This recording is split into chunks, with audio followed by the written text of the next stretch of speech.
Langan lang naman tunggu. Ini maling, maling icha. Off-roading kalinya. Nung pasti, nung klaimnya kan cengkeh kan. Ini harus tonglanya yang kita cahin saya. Gari yang kuna dagong na. Ini dia tahu kan ya. Apa kok? Bah. Beach ka hai. Langsung tong ke kanan ro. Itu. Ya baat. Sun gizak. Nasa gari besar kisi ko deh.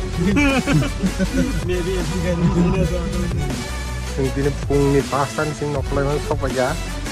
Terus ay ito ngayon ko ba.